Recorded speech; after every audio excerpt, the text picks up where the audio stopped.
All right, let's go over fluency now. All right, so our first question here is, what is the sum of 57 and 17 hundredths and 82 hundredths? So remember our word sum, put a box around it, means the answer to an addition problem. So we are going to be adding these numbers up. So remember, when we add decimals, we make sure we line up our digits and our decimals. So I'm going to start off by dragging my 56 point, and then my 17, and then I have my plus sign because I am adding. And then I am going to put my decimal lined up to make sure it's all in line. And there's no numbers in front of the decimal point, so I'm actually going to put some zeros there so I can keep track of myself, so I stay in the right place value and am not putting my numbers in places they don't belong. So then that 8 is right behind the decimal point, so I'm going to put that 8 right behind it and underneath the 1 because they have the same place value. And then I'm going to put my 2 underneath the 7.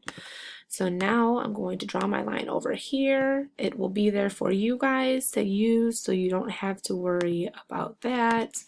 And then I'm going to put it underneath. And then I'm going to make sure before I start adding, I drop my decimal point down like it's hot to make sure that it is there and I don't forget to do that. So now I'm going to start on the right hand side and begin to add. 7 plus 2 is 9.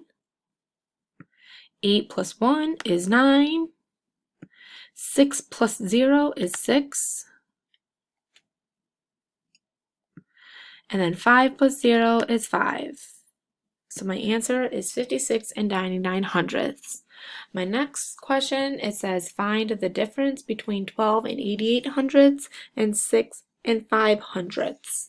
So difference tells me that it's the answer to a subtraction problem. So we are going to be subtracting here. So I'm going to start off by putting my first number down. So I'm going to start off by putting my 12 and my decimal point, and then my 8, and then my other 8. And then I'm going to have subtraction because difference is the answer to a subtraction problem, so I know I am subtracting. And then I am going to put my 6. Oops, before I put my 6, I want to put my decimal point down so I know where to put my 6. According to the place value, it is right in front of the decimal point, which is the 1, so I'm going to keep it in the ones column. And then I have a 0 in the tenths place value.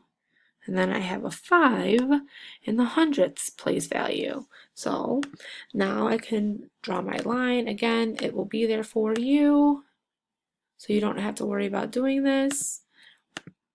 And then I'm going to drag it over here. And then before I start subtracting, I'm going to drop my decimal point down like it's hot to make sure that it's not forgotten. And then I'm going to begin subtracting. 8 minus 5 is 3. 8 minus 0 is 8.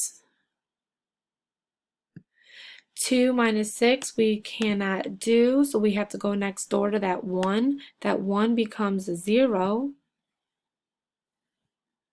Let me order that.